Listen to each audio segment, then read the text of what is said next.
बहुत बहुत स्वागत मैम। मैं हर्ष। सबसे पहले तो मैम आपका स्वागत है रचयिता पर। और आज जो ये सत्र विमर्श पर रखा गया, एक छोटा सा प्रश्न उससे है कि मध्य प्रदेश के छोटे से गांव से आप महाराष्ट्र तक की यात्रा, उसके बाद आज आप दिल्ली में हैं। सबसे पहले आप महिलाओं को क्या संदेश देना चाहती हैं जो आपने यात्रा पूरी की, और आज की जो महिलाएं छोटे गांव में रह रही हैं, नहीं निकल पा रही हैं शहर में, उनके लिए क्या संदेश है? मैंने अपनी आत्मकथा में बहुत विस्तार के साथ लिखा है। मेरी आत्मकथा एक स्त्री की आत्मकथा नहीं, बल्कि स्त्री जीवन को एक दिशा देने वाली है। कि मेरी पीड़ा सिर्फ मेरे तक सीमित नहीं है, बल्कि स्त्रियां इससे सीखें कि संघर्षों में भी, पीड़ाओं में भी हम किस तरह अपना रास्ता बना सकते हैं। जो भी शोधार्थी साक्षात्कार के प्रश्न पूछते हैं, अक्सर वो यही पूछते हैं, आपका नई पीढ़ी को आपका क्या संदेश है, स्त्रियों के लिए आपका क्या संदेश है। मेरा यही कहना है कि स्त्रियां में बहुत ताकत है, सक्षमता है, और वो बहुत कुछ कर सकती हैं। इसके लिए दृढ़ निश्चय चाहिए। आप अपना एक उद्देश्य चाहिए कि अपने जीवन में आप ठान लें कि मुझे वहां तक पहुंचना है, इस मंजिल को प्राप्त करना है, तो कोई भी हमें रोक नहीं सकता है। इच्छा शक्ति, दृढ़ निश्चय और अपना श्रम, कर्म, ये भी जरूरी है। तो आज की युवा लड़कियां, कई लोग प्रश्न करते हैं कि क्या आपको डर नहीं लगा, आपने अपने घर में रह के अपने परिवार के बारे में इस तरह लिखा, या समाज के सामने जो भी कुछ अपमान की बातें होती है आप अपनी आत्मकथा में खुलेआम बताती हो। तो मैंने कहा, जब तक हम बताएंगे नहीं, लोगों को पता कैसे होगा। और इसमें शर्म की क्या बात है, इसमें हमारी क्या गलती है। ये तो सामाजिक मानसिकता या जो परंपराएं हैं, उसको बदलने की जरूरत है, और उसको बदलने के लिए हमें सच्चाई को सामने लाना है। इसीलिए मैं कहती हूँ कि जो भी लिख सकता है जरूर लिखे, अपने मन के भाव लिखे, अपने अनुभव लिखे, क्योंकि हर व्यक्ति का अपना अलग अनुभव होता है। जो मैंने भोगा वो मेरे जीवन का है, जो दूसरे भोगते हैं अपने जीवन का। अगर वो नहीं बताते हैं तो वो वहीं दफन हो जाते हैं। तो समाज के सामने ये सच्चाई आना चाहिए।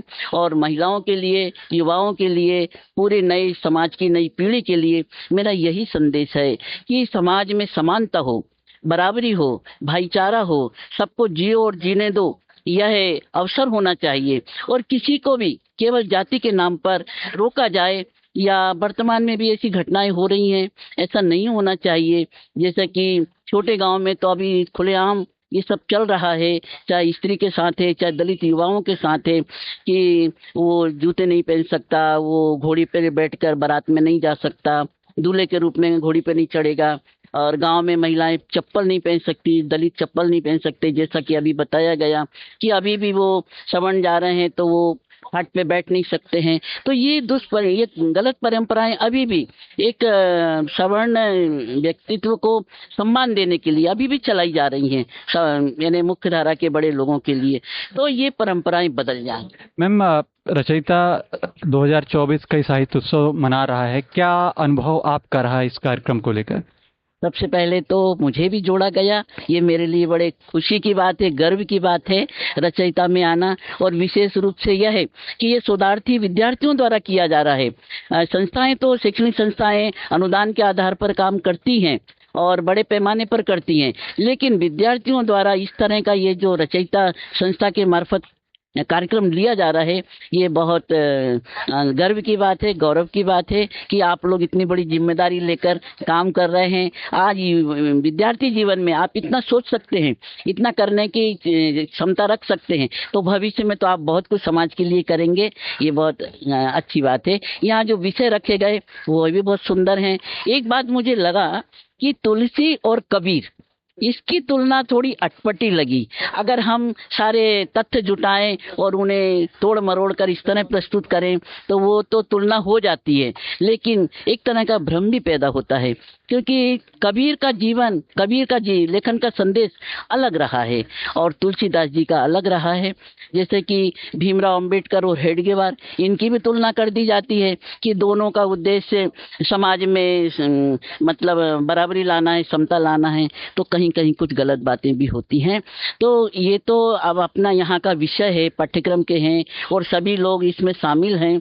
तो मैं ये नहीं कहती कि केवल दलित और स्त्री पर ही बात की जाए, सभी विषयों पे बात हो, लेकिन तटस्थ दृष्टि से, पूर्वाग्रह से नहीं, तटस्थ दृष्टि से, सही दिशा में, सही मायने में न्याय की तरफ होने वाली बात होना चाहिए। ये जो स्त्री विमर्श और दलित विमर्श की विमर्शों का पाठ्यक्रम से जुड़ना, और साहित्य के पठन पाठन में विमर्शों की भूमिका, इस विशेष सत्र में मैं सहभागी रही और इसमें मैंने अपने विचार रखे हैं कि यह विमर्श क्यों आवश्यक है और यह समाज की मानसिकता को, विचारधारा को किस तरह बदलेगा और वर्तमान विद्यार्थी और आने वाली पीढ़ियों को भी सही दिशा देगा। इसके लिए रचयिता संस्था के प्रति का मैं अभिनंदन करती हूँ और उनके विद्यार्थियों का जो श्रम है, जो उन्होंने अपना धन भी खर्च किया है, उसके लिए मैं उनका अभिनंदन करती हूँ। बहुत बहुत स्वागत मैम हमारे साथ जुड़ने के लिए, बहुत बहुत धन्यवाद।